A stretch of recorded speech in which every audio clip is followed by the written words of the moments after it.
I'd like to welcome you all. I'm David Rosenblum. I'm chairman, and we have our technical guy here. You want to introduce yourself? I'm Evan Dietrich with the consulting firm VHB. I'm the consultant manager for the project. And Vito, you want to introduce yourself? Vito Rosanas, Planning Commission.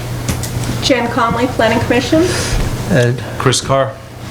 Vince Wendt. Andy Solomon. And with that, we're here, this is a planning meeting. It doesn't mean that ideas discussed tonight will actually get done, but we will put them in, hopefully incorporate them in a plan. And in order for any improvements to be made, they need to be put into a plan, and Chet will enlighten us on this. We need the plan to assist us in applying for grant money to get the improvements made. And I'll let Chet, you've been involved in this, let you explain the procedure. I'm glad we had this good showing. The hope is that we get as many people involved in this process throughout. We expect it to take probably a year or close to it to actually complete the entire process. Just to give you a little history, the last time Killington Road was actually reconstructed was in the 1986 to 1988 time frame. Where the gravels were rebuilt, all of the infrastructure was done on Killington Road. When I started here in 2012, they actually sold at $175,000. How much paving can you get done? The goal was, we started looking at the road, looking at the infrastructure. A lot of the culverts under the road were rotted away. We started to do an inventory of what the issues were. We replaced the ones that were in the worst condition. Basically at 25 years, most of them had pretty much disintegrated. So we started putting together a goal with a capital plan to start dealing with the infrastructure and then dealing with the roads. We have numerous issues, subgrade issues. Everybody's probably familiar with the lower part of Killington Road. Every spring it bleeds water, and that's because it's built right on top of the ledge. So we're going to have to start doing some excavating and cleaning that up. So the goal of this whole process was to have a plan to go through the reconstruction. The bond we took out for the roads in 2014 will mature in 2024. The goal was that that project would last probably 8 to 10 years, and then we would have to go into a reconstruction mode. But right now, we don't have a really good defined direction of what this road's going to have to look like in the future. Both from an infrastructure perspective and as well as, is there additional walkways we're going to need? Is there traffic lights we're going to need? Is there bike lanes that want to be added? And bike lanes, while I know everybody gets upset, but for an extra 4 feet of paving width, we qualify for a ton more grant money, believe it or not. So these are all things that we want to consider, how the traffic patterns work.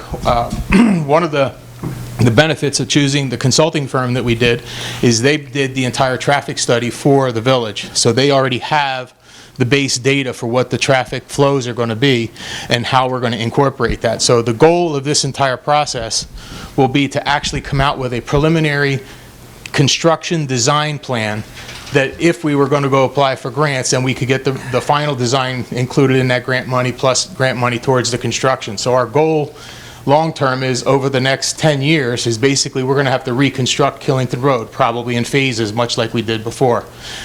So the process starts with, we've done some studies in the past, and we're going to be giving all that information to our consultant. They're going to be doing some survey work and checking all of our right-of-ways and things of that nature. But the goal will be, and Evan Dietrich of VHB will be giving you a presentation just to give you an idea how the process is going to work. This is going to be basically run through the Planning Commission. We're hoping anybody who, we would consider, I don't want to use the word interested party, but an affected party should be involved in this process, especially all the businesses on Killington Road, the resort being involved. Mr. Selbo involved as well. We want to make sure we have everybody's input because the goal is to come up with a master plan that this town can be proud of and to move us into the next generation. We are now at a road that'll be probably 40 years old when we get the rebuild done. We have to know what we want for the next 40 years.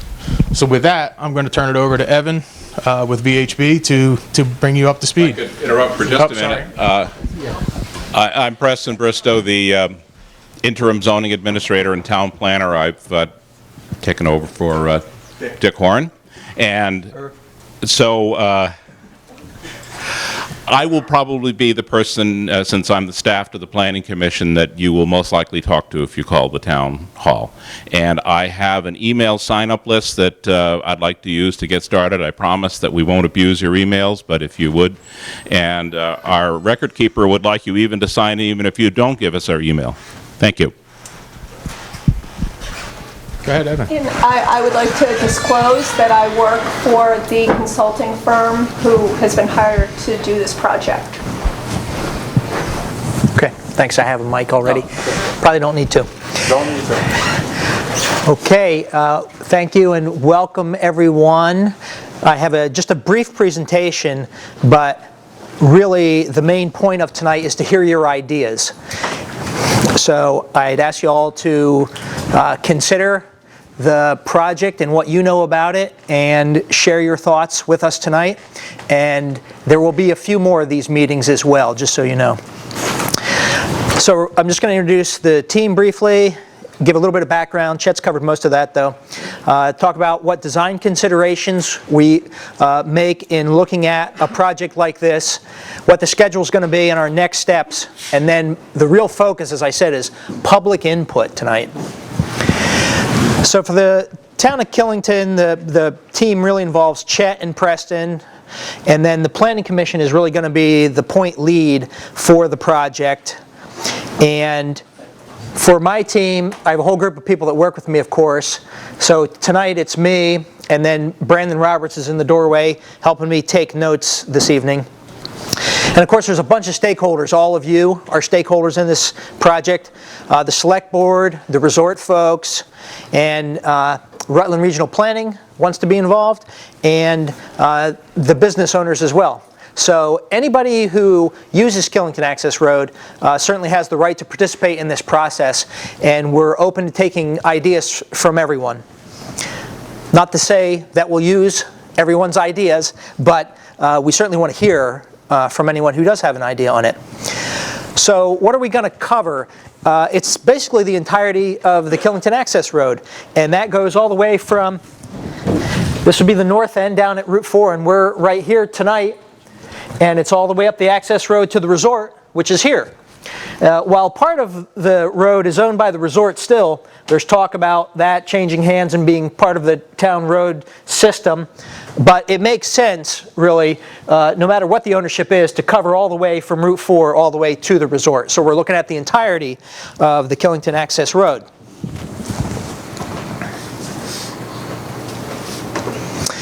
As Chet mentioned, there's a number of studies that were done previously. I won't cover them all. Probably most recently, though, there was a complete street study done by another consultant, and they really focused on things like bus stops and bike lanes and crosswalks and things like that. There have been traffic studies and a number of different studies that have looked at the road before, and you may say, well, why VHB now, and what are you guys going to do? So what we're doing with the project is we want to develop a conceptual plan that hopefully we can come to a consensus on and people get behind, that shows the complete roadway, the whole length, and what all the lanes are going to look like, where all the bus stops would be and the crosswalks, and do we want things like little pocket parks or walking trails or sidewalks, what kind of lights do we want, and all of that is going to go into a comprehensive conceptual set of plans, and we're going to develop cost estimates based on that plan so that the town can then go and seek grant funding to get these improvements made. So that's the goal of what we're doing. And an important note here on the bottom, we're just getting started at this time. So right now nothing has been decided, and you should really think of us as a blank slate. and we're here to take your ideas and really come up with the best plan. And this plan is not a VHB plan, this plan is a Killington plan. So while we can help you with the information that we develop, decide what it is you want, it's really up to everyone here to decide what it is you want the Killington Access Road to look like. So what do we consider in a project like this? Well, there's a whole list of things here, and it's probably a bit small to read, so I can go through them. We look at things like improving the safety of the road, and the traffic capacity and the flow of traffic on the road are pretty much near the top of the list. That includes looking at things like the configuration of the travel lanes. Today, it's, as you all know, for the most part, 1 lane uphill, 2 lanes downhill, no real turn lanes. So is that the best use of the space of the pavement we have out there? Should the pavement be less wide? Should it be more wide? Should it be the same width? Should we change out the lanes to be different? Should we add turn lanes? Should we have deceleration lanes into like high volume businesses like the market? And anything like that is on the table. So we look at what the configuration of the travel lanes would be in combination with that traffic flow.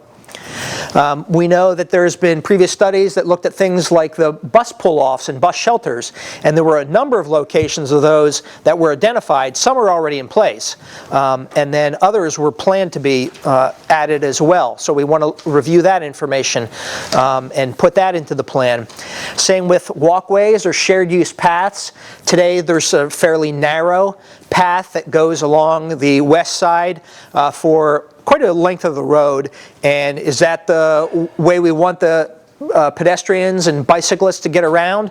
Is that really the best way to do that, or should there be a different idea? The location of crosswalks will be important. Where do we want to have people crossing the road so it's safe and so it makes sense where people are going to cross anyway? It doesn't make a lot of sense to put in crosswalks where people aren't crossing or where they need to cross, right? So we have to look at where people want to cross, and is that location safe, and make the crosswalks, put them at the best locations that we can. Also, we want to look at things like access control. So we don't want wide open driveways where people are pulling in from all different angles and coming out at all different angles, and then perhaps having people walk across those very wide open entrances and have the potential conflict of getting struck with vehicles. We want to kind of control that access so people are going in an organized and safe manner, and we don't want to just helter-skelter out there. So we look at things like the access control when we look at a project like this. Lighting has been a topic around here for years. There are those older style lights that I think are on wooden posts, and some of them are kind of leaning, and they look certainly dated at this point. When the sidewalk project was extended down to West Hill Road a couple years ago, there was a new light style that was selected for that project. It's a more modern looking, I suppose. So that's an option to continue with that, or do we want something completely different again? So that'll be looked at, and then of course the extent of the lighting too. Do we want to have it for the whole road, or just specific areas, just intersections, things like that? Another component we've been asked to look at here is this approach to Route 4 right out here. So the road gets very steep and dives right into the intersection, right? And in bad weather, it's not great to go up, it's not great to come down, especially if there's a bit of traffic queued.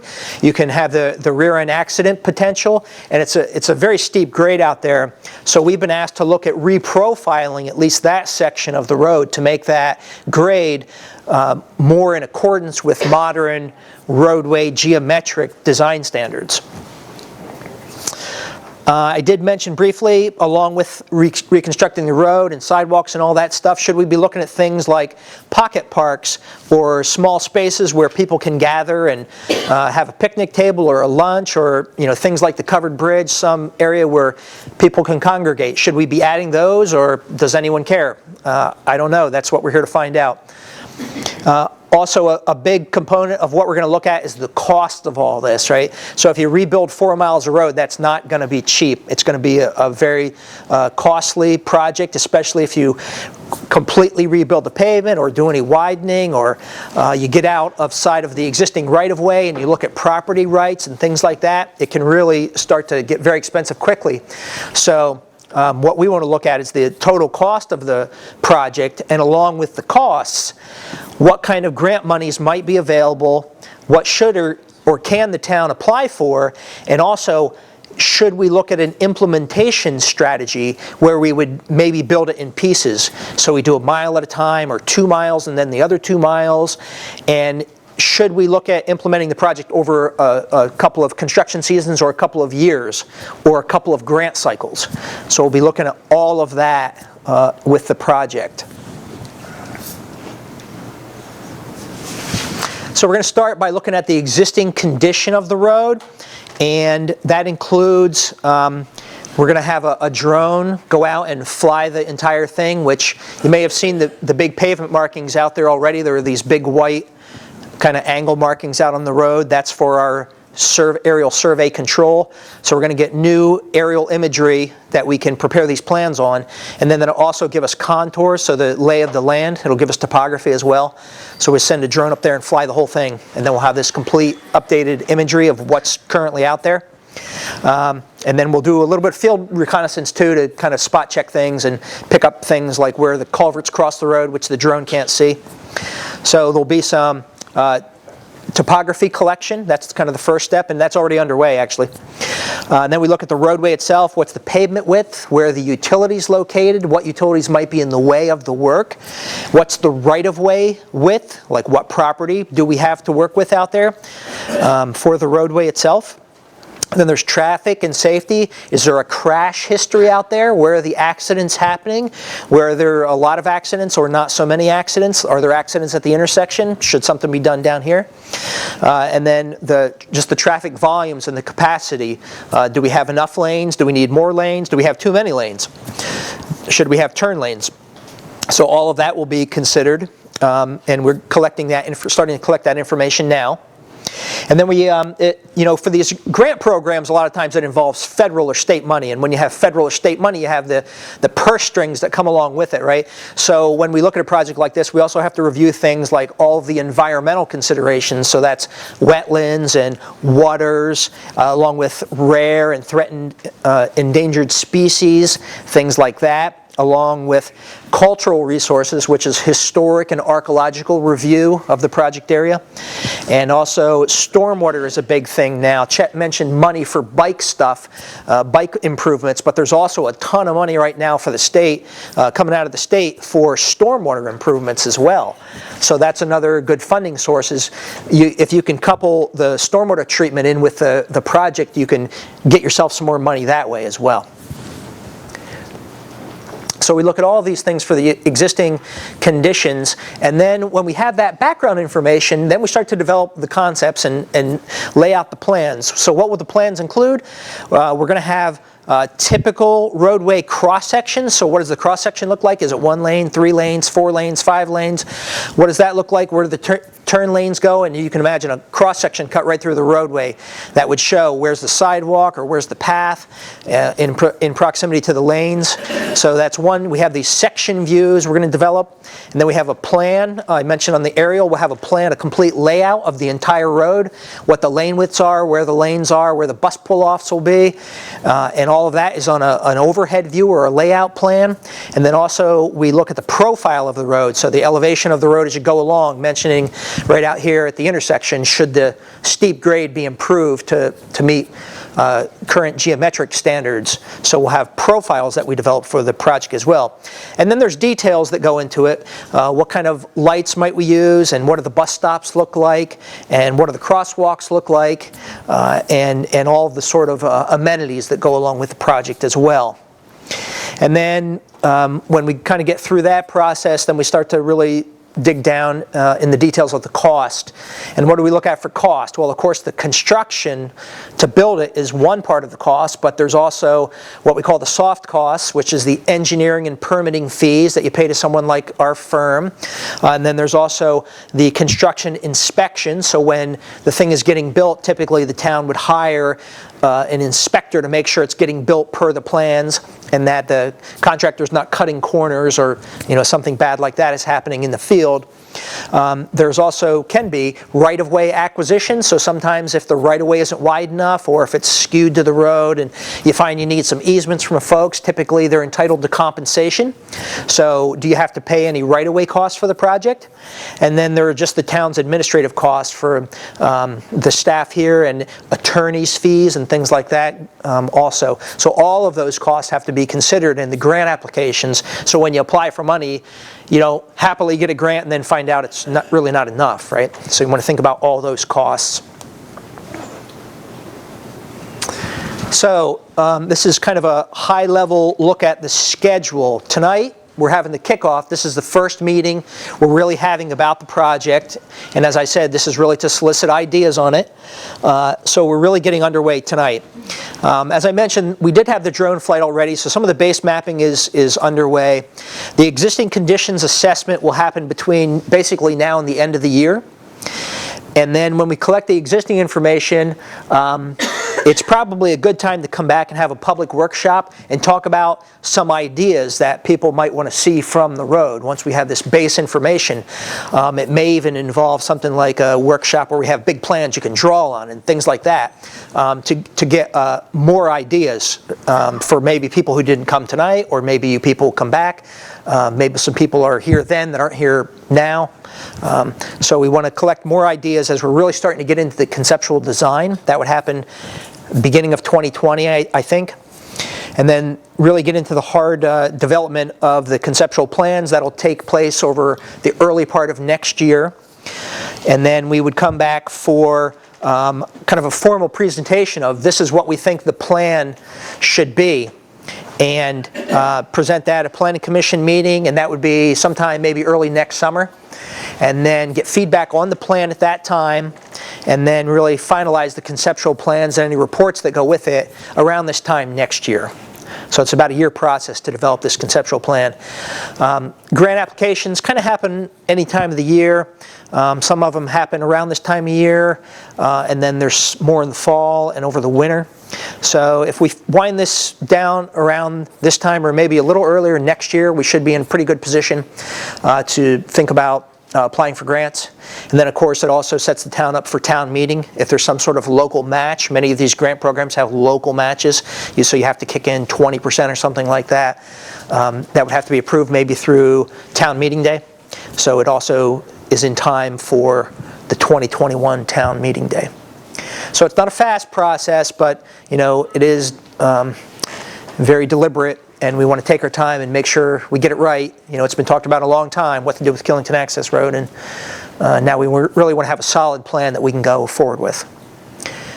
So I think with that, that is really all I had to say. I've talked enough, really. It's your meeting, and you folks should really be given the input tonight. Well, thank you. You covered all the points I was thinking of, so I don't have too much more to say. We'll take comments from the public. You want to raise your hand? I'll recognize you. You'll state your name. Any comments? Bill Vines? Yeah, Bill Vines. You didn't mention transportation. Okay, it's interesting. You're talking about a road plan, but and one would think that the road is supposed to move people up and down. You mentioned bus turnoffs and stuff like that, but when you look at all the things that could occur in Killington over the next 40 years, one would think a transportation plan would be integral to putting the road plan together. Like a multimodal. How do we want to get people up the hill? However it's defined. Right, yeah. Okay, when you talk about bike paths, when you talk about bus cutoffs, is there even a bus? Do you need a bus cutoff? Okay, as an example. Okay, so, and without a transportation plan, how can you decide that? I think, Bill, in light with that, the consideration of autonomous vehicles, which I don't know if they're going to happen or not. I have my own beliefs. But I know some urban areas are planning for them. And it changes the streetscape, it changes the parking requirements. So I think that's something that ought to be looked into and considered. Okay. You're up here in a white sweater. I'm Your name, please? Sue Durant, Yeah? and I'm a cyclist, and until a few years ago when there weren't as many people going up and down the access road, I was happy riding on the road up to the mountain. But now on the weekend, there is so much traffic, and I'm happy to hear that you're talking about multi-use paths, because I think that's really important, because you should be able to park at the Welcome Center and ride your bike up to the mountain. Or if you're trying a bike at one of the bike shops, you should be able to bike up to the mountain safely. And a lot of people just don't think about it that way. And the path that we have now is a pedestrian path. And the other thing is it's only on one side of the road. I know many times in the winter, people don't want to, you're going from one hotel up to the market and back. You don't want to cross on a slushy winter weekend. You don't want to cross the access road to walk on the path, to cross again to get to the market. Same thing with the bus stop. So I hope with complete streets or whatever else that you've come up with, that you take in mind pedestrians and cyclists, because this is a healthy, active community. Thank you. Okay, In thanks. regard to the cyclists' bike path, could you clarify the difference between a bike path and a pedestrian walkway? Different requirements. Well, bike paths and pedestrian paths come in a lot of different forms. Yeah? Sometimes you have bike lanes on a road. You don't usually like to have pedestrians on the road, right?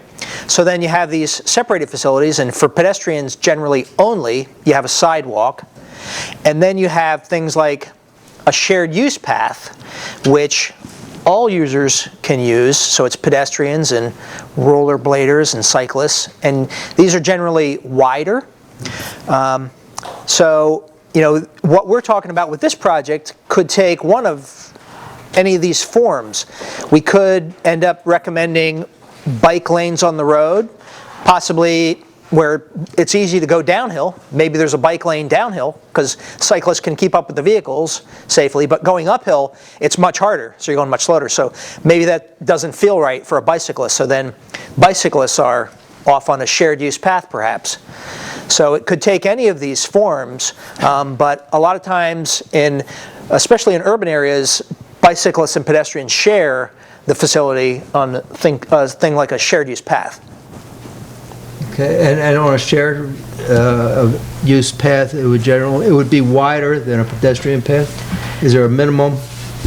Yeah, generally for pedestrians, your minimum is 5 feet of width, but then according to the state guidelines, what VTran publishes, shared use paths should be 10 feet and really have a minimum of 8 feet, which would only be in kind of hardship locations where you don't have the width.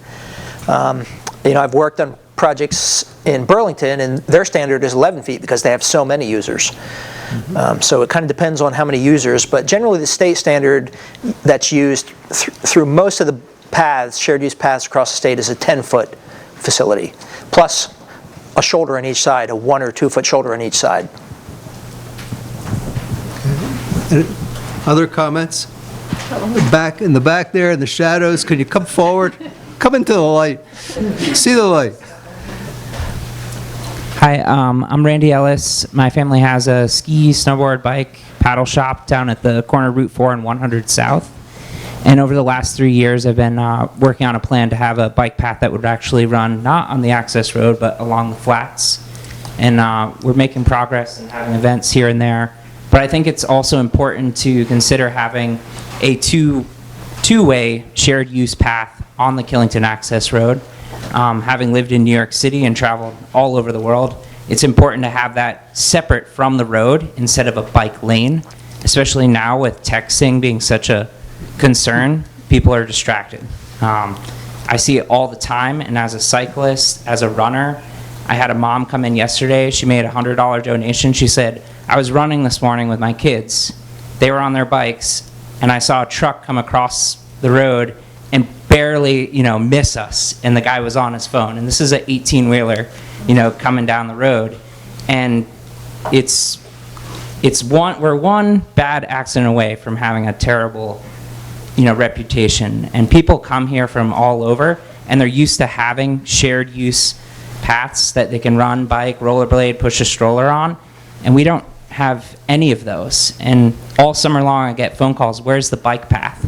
And I hate to tell people who just spent 5, 6, 7 hours in the car, they have to drive to Castleton, which is another 45 minutes away, to get onto the nearest rail trail. So I think that should really be a strong consideration.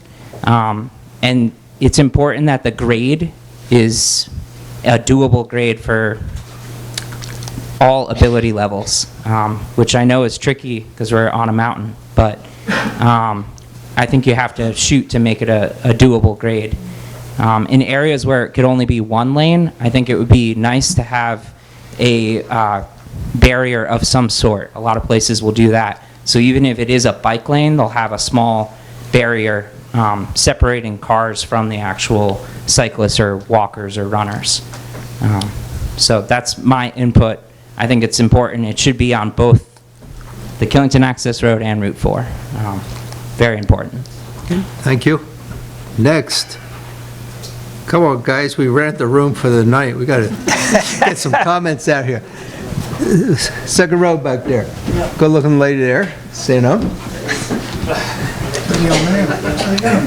Hi, I'm Vicki Barriolo, and I'm the general manager of the Woods Resort and Spa, as well as an owner of a unit there. And I'm concerned about sidewalks, and the sidewalk ends quite a bit above us. And we have 107 units, and most of them are rental units. There's only a handful of people that live there year-round.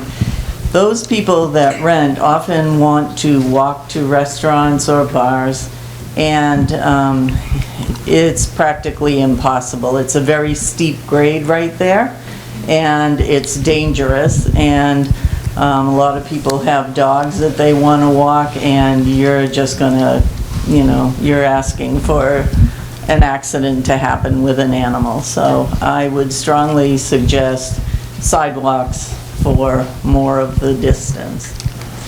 Thank you, Vicki. And to expand on that, one of the things that we see at the Planning Commission and here off with the existing sidewalk is people not using it, walking on the other side of the street. People walking on the opposite side of the street with their back to traffic. And if there's something in the plan that can address that, that would be very useful. Okay. Any other? Come up there in the back there. Had your hand up? It's not my favorite thing to do, but here I am. I think it's great. Name? I commend the commission, the resort, for everyone to, that's involved in this, trying to make it a better place, trying to address the road. I mean, it's something we've all been concerned with for many years.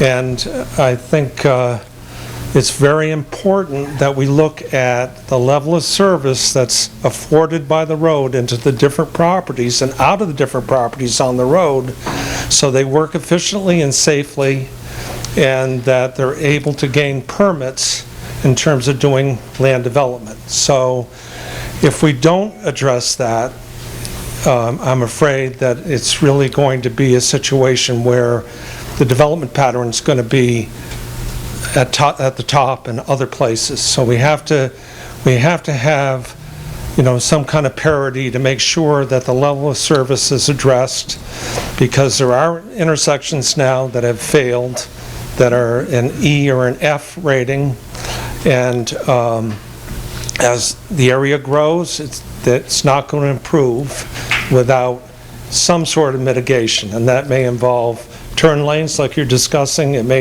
involve some lights like have been part of the traffic study that was done probably 20, 25 years ago. So those things cannot be really neglected, okay? And I think this gentleman's point about recreation and the broader perspective of the road, and we're talking 10 feet here, 10 feet there. It's really an entire corridor, and the corridor It goes all the way over to the Killington Pico land, and it goes all the way up to the mountain. And it actually goes beyond the mountain, because the mountain is the apparent end user and clearly the most important component of the whole area. But beyond that is the Calvin Coolidge State Forest. And that is guaranteed certain rights of access that should be incorporated into your plan, so the public has access to the state forest land. Okay? The other point is that the road is the transportation part of it, but then there are other things that need to be taken into consideration, and that is a water system.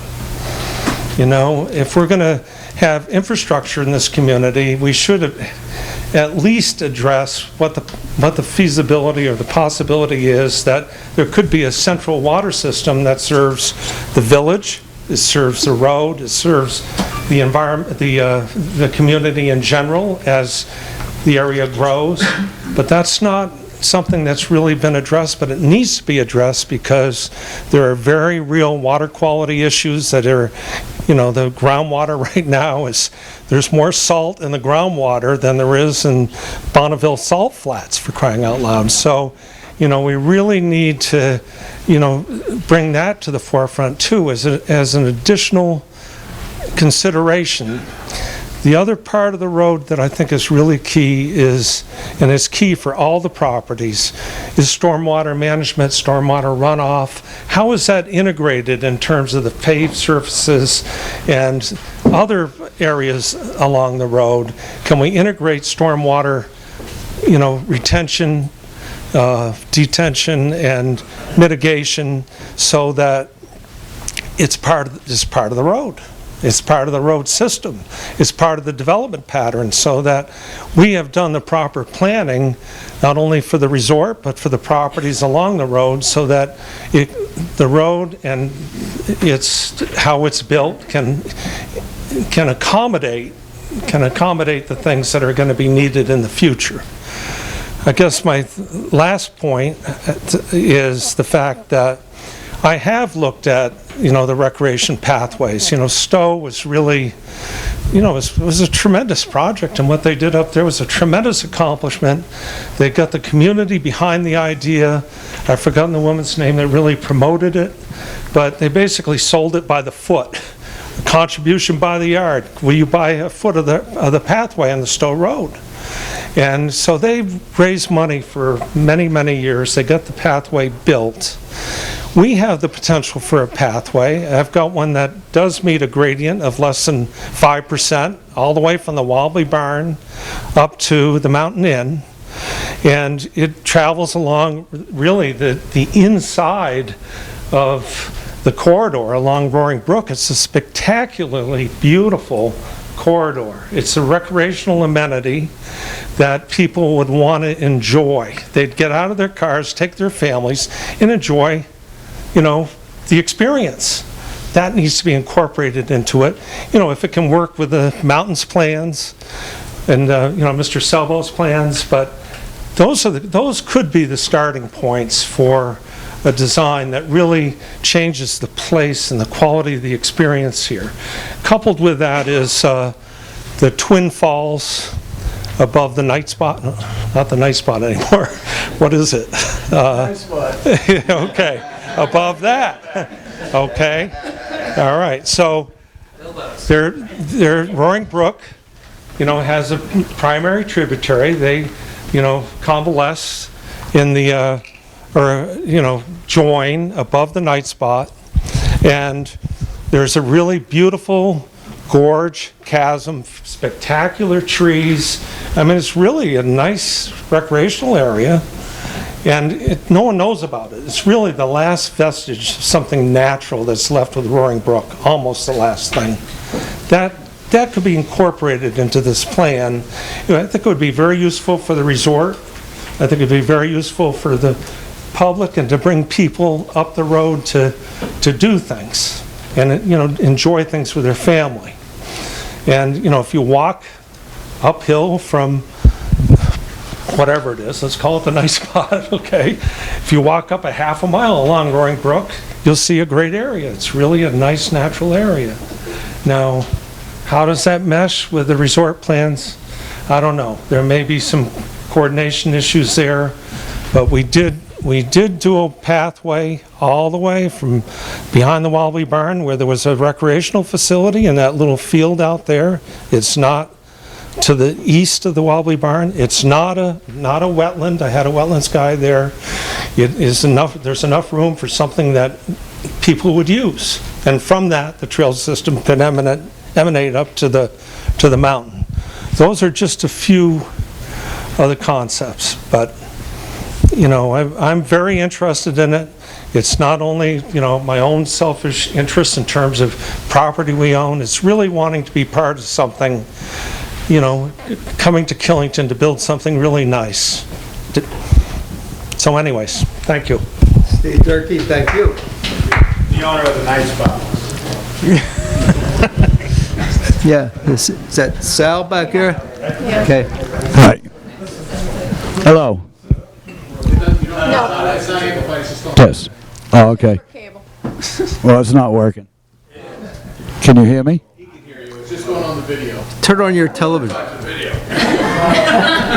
video who? Local Sports Club and the Night Spot. The Outback is dead and buried in my book. Thank you very much. There's one thing for over 30 years I've been pushing for in this town. When I first moved up here, we had covered bus terminals or bus stops. And over the years, we have lost them. We have a problem with traffic flows and pedestrian flows. They don't want to walk on the opposite side of the road because it's the shortest distance to where they're going. But they can't rely on our bus. They're waiting out in the rain, they're waiting out in the snow, they're waiting out in the cold because they have nothing that's enclosing them or keeping them out of the elements. We want to get them off the side of the roads, we need covered bus stops. And like Mr. Durkee said, we should be developing water coming down this access road. If it's not public water, it should be life safety water for fire hydrants, sprinkler systems, and stuff like that. We need to incorporate this because we had a chance probably 25 years ago with the old town manager that wanted to bury a pipe underneath the sidewalks and cap them so we could put some type of water system in.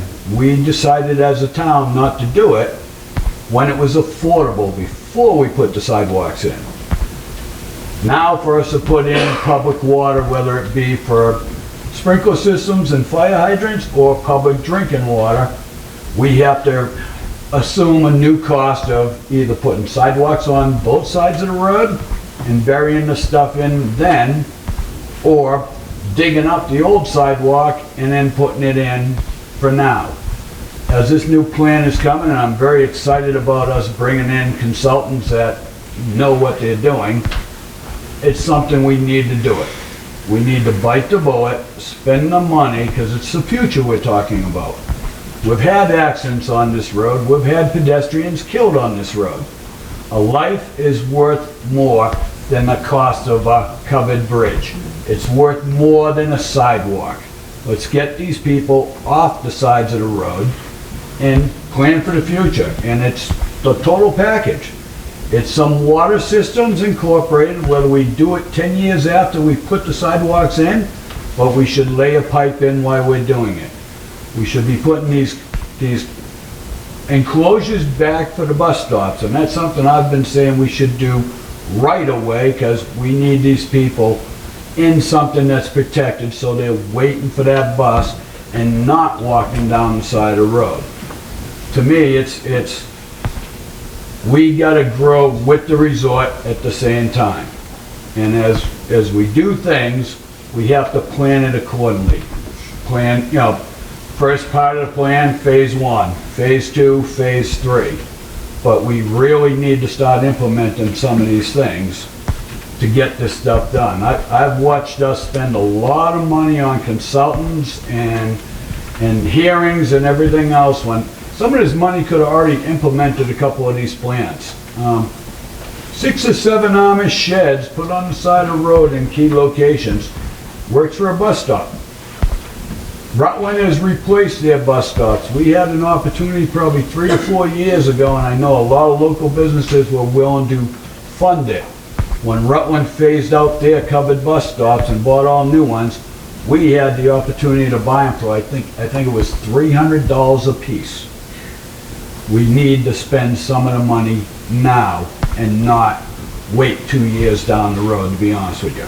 Some of these things we can incorporate right away, and some of these things we can incorporate 2 years, 5 years, 10 years down the road.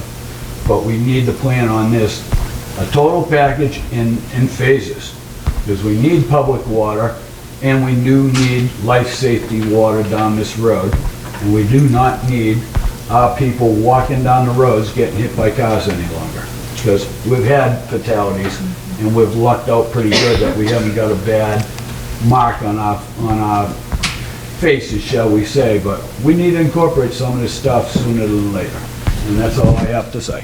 Thank you, Sal. Who else? Who wants to follow that? The 123 road, gentleman in the blue shirt, and then the lady. Eli. The light's a little poor. We can't see people up here. My name's, thank you. My name's Eli. Is this on? Yes. That's great. I can't hear me, but I guess everyone else can. Okay.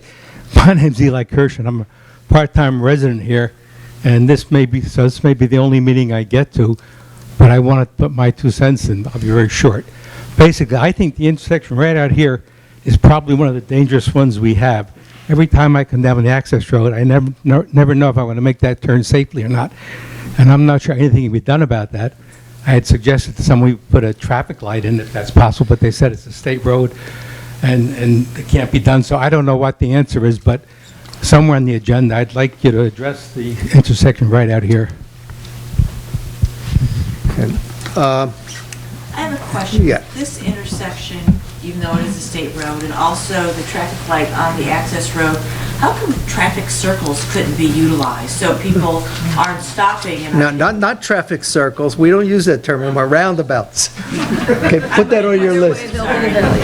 Okay, yeah, we can put that in the plan, and it's been looked at out here, not real serious, not professionally. We've looked at it and thought about it. One of the problems out here is the change of grade with Route 100 and Route 4. But yes, we can look at that. And how about where East Mountain Road comes into the access road where you have the traffic light? I know it's planned to replace that traffic light for a couple $100,000. West Hill Road. Okay. Most of the restriction to having roundabouts usually is the amount of right-of-way you have, because if you have to acquire a lot of right-of-way, that's what drives the cost through the roof. Mm-hmm. That may be the one location, if it makes sense, or what the town wants, and from a traffic perspective, the one location that we probably actually have enough room to do it, because the other place with, the other issue for an intersection is the Dean Hill Road intersection, but there's no right-of-way there. But all of these things are on the table to have this conversation. In regard to that, I've heard comments about access to the access road coming off the side streets, and that goes in with the roundabout and the traffic light. That really needs to be looked at, like on a Saturday afternoon, getting out of the side streets, or getting out of the Killington Market, or getting out of one of the ski shops gets very, very difficult. We're sort of beating around that, but I think that should be one of the priorities on the planning. The lady in the blue, before she forgets what she wants to say. My name is Jerry Russell, and yeah. Talking about intersections, one of the worst is coming from 100 North to try to get onto Route 4 to try to get up the access road. That is the dangerous, that's worse than coming off of the access road. But my second comment is we are very fortunate that we're connected to a big, wonderful resort, which we all love. But we're also a small town. And I like all of the suggestions, I think they're all needed, but I don't want to lose the flavor of the small town. In other words, I'm from New Jersey, so this will explain it. I don't want a lot of overhead signs above the road or things like that. So if we could avoid that kind of thing, that would be nice. If we just keep Killington, improve it to the 2025, but keep our flavor. That's a good point. And Jerry, thank you. And I got to apologize because the lights are on us, and I can't really, I can't, yeah, I can't, I got to apologize because I've offended at least 4 people by not recognizing, but I can't see over the lights. So, We're in the spotlight here. Yeah. But in regard, to digress from the access road to Route 4, I've been advocating the radar speed signs for the 40-mile-an-hour limit. And I think that would be a big help. How many times you go pull out of the access road and you don't see anything, and all of a sudden there's a car in your rearview mirror that's come over the hill at 60 miles an hour? They got that? All the time. Yeah, so if we could, Chet, if we could get on the state and with WIT, the two of you could do some pushing to see if we can get some of those radar signs. I know it's a state highway, we don't have jurisdiction over it. You see them all over Route 4, but they're usually put up by the local municipality within the municipality. I don't think we have that possibility. Well, the only thing I would say is if we look at the cost, they may allow us to do it, and they don't want to spend the money, so that's what we'll have to investigate. Yeah, that would be a big help. The other thing that I've been advocating, again to digress, is coming down Route 100 south, it's 50 miles an hour, merging with a 40-mile-an-hour highway. You pull out of Route 100 onto Route 4, yeah, there's a 40-mile-an-hour speed limit sign there. The problem is, you're looking over your left shoulder to see the other traffic. And I've been trying, if we could get some kind of movement for them to, for the state to possibly lower the speed limit for like the last half mile, Route 4 to 40, so the traffic matches on Route 100 matches the traffic on Route 4. And that will have an effect on the access road, because if you got the traffic slowed to 40 there, when they go up the access road, they're better acclimated to the 35-mile-an-hour speed limit. And that would probably help there. And that brings me to another point on the access road, how to make people aware of what the speed limit means, what goes into it. It's not just the speed limit, there's reasons for it, like line of sight, access, number of vehicles, number of entrances. People don't understand that, and they come down the road at 50 miles an hour. And it can get exciting coming out some of the side streets. So if we could work on something to calm traffic. Crosswalks, traffic lights. I think the roundabout would slow people coming down the access. Yes. And one of the things that's been brought up to me is up by the lookout and now the night spot, when there was a traffic light there, it broke the stream of traffic to allow people down the road to come on and off the road, and that traffic light's gone. So that's something we might want to look at. I would rather not see traffic lights, but they do serve a purpose. So, all right. Down back there, I see a hand in the darkness. I should have brought my flashlight, you know. I think another thing to consider... Name, please? Randy Ellis from Randy First Stop again. in the Board Okay. Barn, KPAA. Yeah. Another thing to consider is even if we do have sidewalk or a multi-use path on both sides of the road, a lot of people, even if there's a crosswalk, I think just don't realize how fast they're going on the downhill.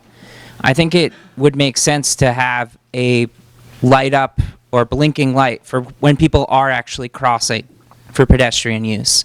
Because as someone mentioned, when it's slushy and icy, and you have girls in high heels and guys in sneakers trying to get from one restaurant or bar to the next, a lot of times people are slipping and sliding, and at nighttime it's almost impossible to see people. And there's really not a lot of crosswalks at all. And I don't know, if anyone else has noticed that, but I walk a fair amount, and it's a tough road to cross at night, especially. In conjunction with that, the Dean Hill crosswalk, which Mr. Carr instigated, by the way, when that was put in, we looked at signals like you're talking about, that either the pedestrian could push and would flash a light, a warning. And there are portable, well, not portable, but there are ones out there that are self-contained, solar-powered for reasonable costs. And don't know how reliable they are, but that's something that could be looked into. And it's also a traffic calming thing. So, Billy Vines. Yeah, I'd like to make a suggestion maybe for this coming winter. I know you talk about people walking up and down the road. Part of the problem is just judicious curb cuts to get to the current sidewalk. A classic case is the lower exit from the Wobbly Barn parking lot or the upper exit from the Killington Market. You can't get to the sidewalk on the other side of the road without mounting the snowbank. Okay, so I mean, there might be some simple things that the town could do for the winter, okay, that wouldn't require literally a snowplow on the snowbank judiciously along the access road. Chet, you hear that? Well, yeah, it's probably a complicated solution, but it's things that we will look at. You know, it's at this point it's probably a little premature, but we'll look at it. 2 cents in it? Okay. Okay, Bill, thank you. There was one behind Bill there in the darkness again. Hi, I'm Steve Wilkins, live on Rebecca Lane. Instead of the crosswalks, maybe you could consider into your plans tunnels under the access road. Many resorts have those that make it easier for pedestrians to go from one side of the street to the other safely. Just as a thought. That costs millions. Well, we could look at it and see what the cost is, and then, consistent with that, and it's going to come up sooner or later, is burying the power lines and the utility lines. And that's, yeah, he says no, that's probably an economically impossible feat. Digging in Vermont's a real challenge, yeah. It's a great idea, but... Try to make it happen. As a developer on the road, I would look at the frontage on our property if it's feasible to put... Is that Steve talking there? Yeah. But that is the biggest eyesore we have. Yes. All those power lines. But you look at pictures of Europe and the resorts in Europe, you don't see power lines. I don't know how they've taken them out of the picture. Maybe they're underground. We're told it's impossible, but it's really not. I worked in Woodstock, and Lawrence Rockefeller got involved with everything over there. He said it's not impossible. Sasaki said it's not impossible. And Lawrence Rockefeller could put the money up, but he put up $70,000. That's all he put up to get the lines buried in Woodstock. It was back in the 70s. He got it done. It made a huge difference for that community. So anyways. Yeah, thank you. And that brings up a point. We're sitting here thinking that the cost is astronomical and impossible. Let's find out. Put that on your list. Let's find out. Okay? That's what we're here for. That's what we're here for. Did I see another? I saw another hand. Mike's hands up. Mike? Solomon.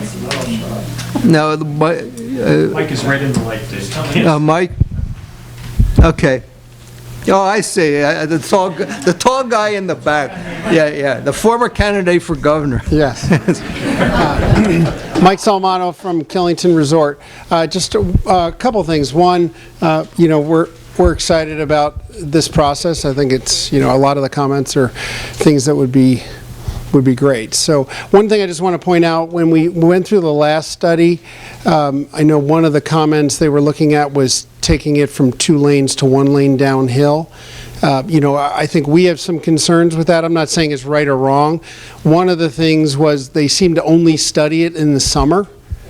And we do 800,000 skier visits and only 200,000 summer visits. So, we kept telling them, can you come up and you're going to have to come up on a day you're off, so I apologize for that, but 2 days after Christmas or 3 days after Christmas, you really need to come up and look at what the traffic is. It doesn't really matter. Today it doesn't particularly matter what the traffic flow is. I mean, not that that's the only concern, but it should be a big concern because our guests trying to come to and from the resort. That's a big deal. So I just know we were concerned last time they hadn't done any studies of any of the really big traffic times, and they were making recommendations mostly off of summer business. So I just think we should keep that in mind. Yeah, it could be a point of discussion.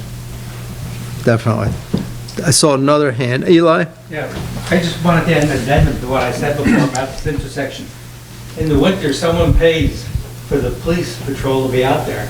And if we could somehow alleviate that, either with a rotary, someone suggested, or a light, perhaps we could get some money from the state that they're not spending on the police. We're paying that. Oh, thank you. Maybe you should chip in for the... They even pay when they sit in their car. Yeah, but in regard to that, that's been looked at over the years several times. And I believe, Mike, in one of the original Act 250 permits, there was a provision if the level of service dropped to a certain point at that intersection, there had to be a light, and we've never come close to that. My office used to be up the road here, and at 4 o'clock on a Saturday, the peak traffic, I don't think I ever sat at that intersection more than 3 minutes. The other thing we have found, and again it has been looked at, unless we do something like a roundabout, the SHRV being there is the cheapest, most effective solution to the problem. At least that's been the finding in the past. We can look at that again. Okay. I saw another hand waving in the... Steve has some more. Steve Durkee, you want to... Thanks.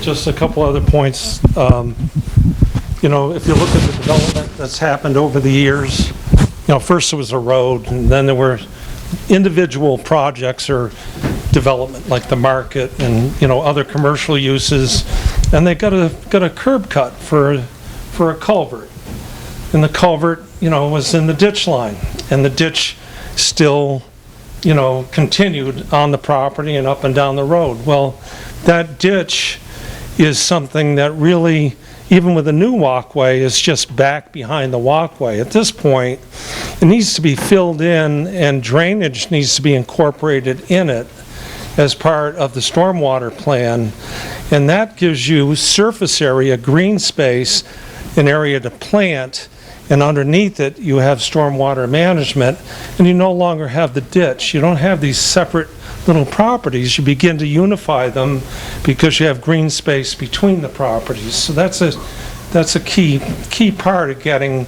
more of a common unified experience up the road. The other point was the power lines. I really do agree so much that if we could do something about that. Even if it's a small property by property thing, I'm willing to give it a go. If I could get a little bit of help, I would try to do it. The other thing is that if you look at the property ownership along the Killington Pico property on the west of the Killington Road towards Pico, that's all owned by the Proctor's estate, or it was, and it's probably in other ownership now. But there's room for some sort of corridor within the setback on that property line that's very proximate to Schoolhouse Road, the Killington Road, David, your road, all of those. That really could be a corridor to facilitate the development on the road without trying to do it all within just the road itself. So it's something that really could be looked at, as part of the overall plan. And also, I have developed pathways and walkways that not only go up to the Mountain Inn and the ski area, but also go down along Roaring Brook to River Road and up to the Chattagee and over on Killington Pico, so that we can begin to get an east-west connection for snowmobiles and hikers and everything else that needs to be integrated into the plan, because that will make a difference in terms of the economic activity that's here and just the quality of life that's here. So I'd be glad to share. I have drawings that would probably just about cover the floor of this building of all these things. I'd be glad to give them to you for whatever they're worth. You know, there's some ideas there. Certainly a lot of hard work went into them, and I'd be glad to share them with you. Anyways, thank you very much. Thank you, Steve. In regard, you mentioned filling in the drainage ditches. When you look at that, would that provide space for bus shelters? Because that's the easements in the room where the easements in the space for the bus shelters has always been an issue. Sure. If we fill in the drainage ditch, maybe we could solve two problems. Right, as long... The one thing that this all ties to is all back to the stormwater plan, because I agree, you know, putting in closed drainage, although it does create a new maintenance item that you have to deal with. But with the new Act 64, because I always get 46 and 64, which one's which? Act 64 for the stormwater requires that you do stormwater treatment. So if we do close them, we're going to have to provide treatment downstream to make sure whether it's detention ponds or things. Because the one thing that drainage ditches do allow us to do is pre-treat the water, and all of that counts for treatment. So there, but and all of these ideas. I mean, I think the participation has been great, but all of these things lead to 4 other discussions. So this is why it's good to get this out early, so we can start to look at what things do we want to kind of focus in on and what options do we have. And it may be that it doesn't make sense to close all the ditches, but maybe we can close 70% of them in this process. So, you know, it's all about improvement, incremental improvement, I think is the goal. But I am really encouraged by the participation and the discussion at this point. Okay, so do I see any other hands? I'm Devin Neary. I'm the transportation planner at Rutland Regional Planning Commission. Just want to thank the town for hosting. This is really great, and to undertake this study is even better. We've worked with a lot of communities, and we find those that take the initiative to have a strategic plan that guides capital improvement plan have much better success in being awarded grants. So this is awesome. And it's really encouraging to see so many folks here at a public meeting. A lot of times these are dead and kind of a snooze. So all this input is great. I think, you know, getting the input from stakeholders is really what is going to make this your own. And everybody being involved will produce a much better product. One quick question I had was, are you guys going to be performing any traffic studies? I hear a lot of stuff about access management and demand management on specific areas of the road that information might be a data gap. I was wondering if that was in the scope of this study at all.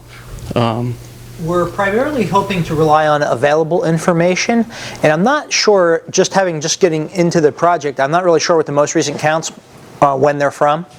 So we'd have to review that information and see if it really makes sense to get updated information. But we will be conducting an analysis of the traffic once we do have good numbers. Awesome. Yeah. Because like Mike said, you know, this is highly fluctuates seasonally. It's crazy. And forecasting in the future, I know they have plans to really blow up the bike park, and numbers are only increasing, so that demand is going to change over time, and kind of having a road that's built 40 years in the future that is going to meet that demand is critical. And I know that's impossible to forecast to some degree. But one other comment with stormwater, designing based on municipal road general permit is a really good idea, because that is the law of the land, and building with that in mind will certainly afford you more compliance in the future with that law. David, you reminded me of one thing. Has everyone signed in? If anyone hasn't signed in, raise your hand so that you get that sheet. One back here. Randy, do you know where the clipboard is? Just make sure it kind of gets passed over. Thank you. Thank you. Randy, you Just one last thing. Do you guys have any plans to implement additional electric car charging stations? put it in the plan. Good question. The thing is at the municipal facilities, and have been some grant opportunities, and they are things we're looking at. Wherever it's a municipal facility, we would be looking at that possibility. Outside of that, you know, we would be unable to, but if we have and most of the municipal parking is off. Will one be up here now? Well, we'll see. I mean, the public safety building will be up there, but that's just basically the fire department moving and the police moving from one spot to another spot on the access road, so it's not, you know, yeah, we are looking at them there, but we don't have any other facilities right now to look at them up there at this point, but yes, we are considering that. I just see more and more people ask me where they can charge. I was in California last year, and you're seeing it's not just a few electric cars. It's coming. We're always 10 years behind, but you're going to see more and more. Yeah, and it's going to be more important during the winter and the cold weather when the electric cars aren't as efficient, have to be charged more. But anyway, you bring up one of the other things is the public safety building and what happens to the old firehouse, and how can that possibly fit in with things we are doing, and possibly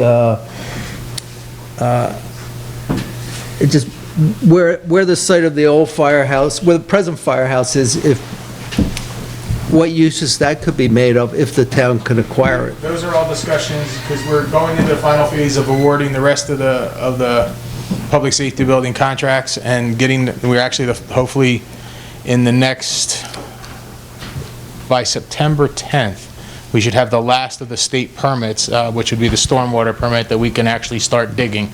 So as long as we don't have any objections, I would expect the day after September 10th, I don't know if that's a Friday, but we would start hopefully excavating at that point. So our shovels. Yeah, so once we officially achieve that, the conversation we'll be dealing with what will be happening with the existing facility. The existing fire department is owned by the corporation, and they have agreed to donate that to the town, or land in kind, or the town can sell it. These are all things we need to look at. But there's space there that... There's space but there's been a multitude of possibilities, and I don't want to speculate at this point. Exactly. Yeah. Other suggestions? Okay. Chad, have you heard anything from the fire department? Have they made any suggestions in regard to this? Not specifically to this. I mean, the one discussion that happened throughout the process of going through the design was that we did eventually want walkway to connect, you know, through and in front of the public safety building, you know, to make sure this is all connected. We have restaurants and hotel on the other side, and, you know, I think the connectivity for pedestrians, bikes, and everything else is a key factor through this whole project. And these are all pieces that we're going to look at. We're trying to make sure we don't put any infrastructure in for the public safety building to interfere with the potential of that. So we're trying to make sure we make allowances for it. Or the other way, our plan doesn't interfere with the public safety building. Well, the reality is the goal is, even though the town owns the property, we're going to have to deal with public right-of-ways for most of this process, so we're just trying to make sure we do what we have to do in a manner that leaves that pristine, for lack of a better word. Any other suggestions? I see a hand moving out there. Was that you, Mike? I was scratching an itch. Okay, you bought, look good thing it's not an auction. Okay. Any others? All right, I'd like to thank you all for being here. What's the next, what happens now? Well, we're going to continue to gather existing information, and then when we have a good amount of the existing information and kick around some ideas for concepts, we would want to come back and do a more involved public meeting where it'd be more hands-on. And people, I think ideally, we have some maps and plans that people can write ideas on and get some concrete ideas through an interactive process. All right. Sounds good. Yeah. Ask the board. Yeah, there's a board. What? Ask the board to give comments. Okay, well, I was expecting that. Okay. Can any of the commissioners have comments? I do. Andy made the suggestion, you go first. You weren't looking over Okay, go to my big brother first. I just had a question or suggestion, really. Is there a mechanism where people can have some input outside of these meetings? If there's an email address or a website or some mechanism where people can write in suggestions or something like that outside of the scope of these meetings? Well, I think you could either contact the Planning Commission folks, or you could contact VHB. You probably can't read it, but I do have an email up here. And my email, if anyone wants to write it down, is edietrick, so it's EDETRICK @VHB.com. So you could send any comments you have directly to me or contact the Planning Commission. And we're open at any time to take additional comments. Town planner or our town manager, if the town planner isn't available, and they'll forward them on. Andy? Yeah, all my life I worked in very high-tech stuff, cutting-edge stuff all the time. And a road is not that. Okay, a road gets you from here to there. That's all it does. But when you have limited space for the road, then it becomes high-tech. You need to look at the road and say, you got 3 lines up there. First of all, look at that picture. Those lines are not there in the wintertime. Okay? They're not in the summer, they're there in August. Must have been a good day. And the reason they're there, if you look at the lines where they are, they're not there at all. So one of the big deals, I've bitched and moaned about this ever since that first crosswalk got put in, was that you can't see the paint. And you can't see it a month after they put it down. So if you're going to put crosswalks, I would like to see inlaid blocks of a different color in the cement, in the blacktop, whatever it is, so they never change, you never have to paint them. That they're there so people can see them. And, as David suggested before, with signs blinking to show the drivers that are coming down the mountain, running to the bars or running home to start the fire, whatever they're doing, they're not going slow. And when they come around the corner from where the lookout is, and you'll see where the lookout is at the top there, when they come around that corner, they're doing at least 50. And if you have a crosswalk there, which you will have eventually, because there's going to be parking to get to the mountain over that way, and people are going to get killed there. So please think about that. The other thing is that because you have limited access, and like Bill Vine said, transportation plan. That's what you need. And what do you need? Well, how about thinking about a light rail system a quarter-mile parallel to this, one way or the other? Or how about a monorail somewhere? Or something like that. Why not think about it? At least you thought about it and said, no, we can't do it.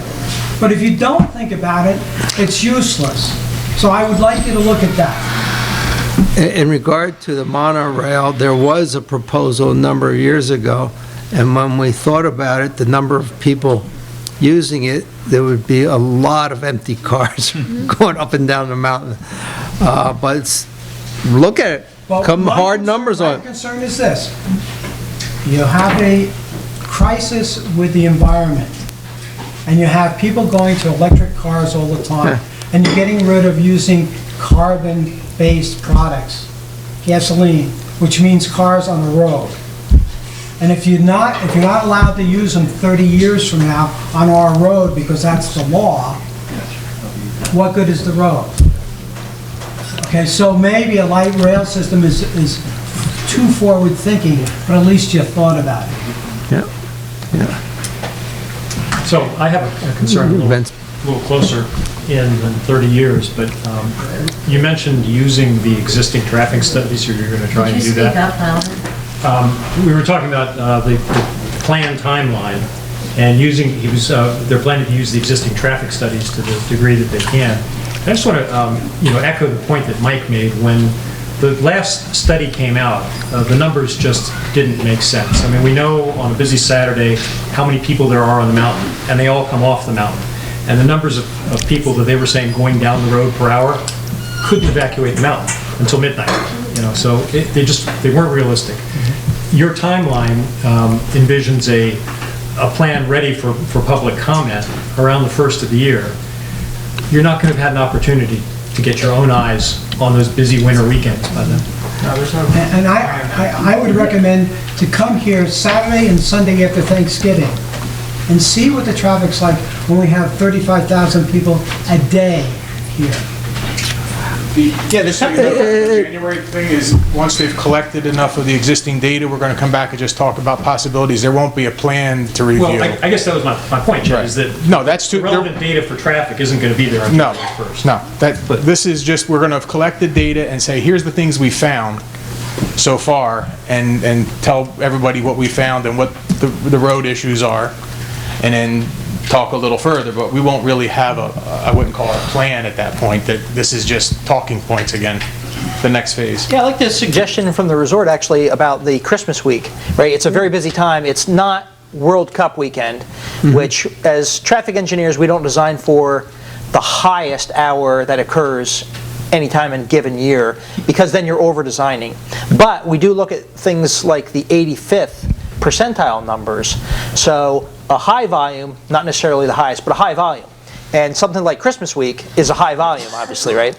So that may be a good time to come back and do some updated counts. If you do that, one of the things you should do is try to cross the road. So I'm very serious. Yeah. I'm very serious. Yeah. Bill Holt mentioned that. Yeah. Whether you have a crosswalk or not. Yeah.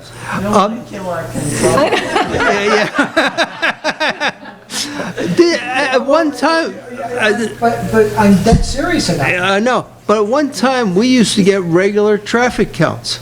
Yeah, there was a state-run traffic counter on the lower section of Killington Road. I haven't seen any counts for it in the last couple of years. I don't think it's operating, but they used to do regular counts, but I have not seen those in quite some time. That's because they're all going past Vito's house. Well, I don't know, and it's something I can look into to see if they've done it or why they're not doing it anymore, if they're not. Devin, can you help us out on that?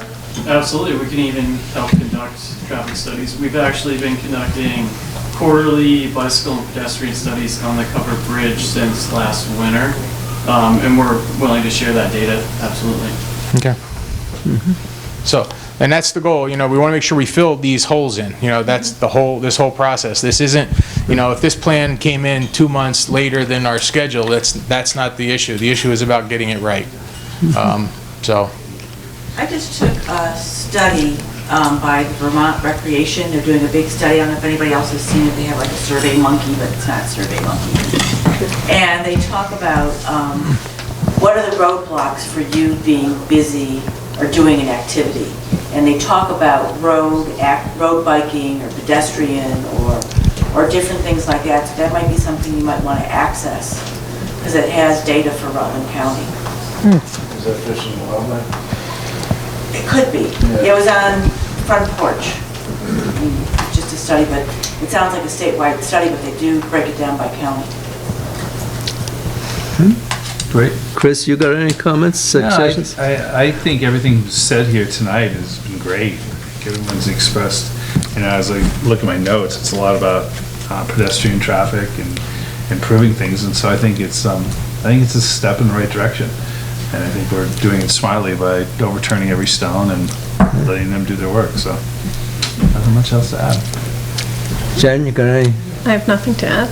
Vito, you got anything more? I'm good.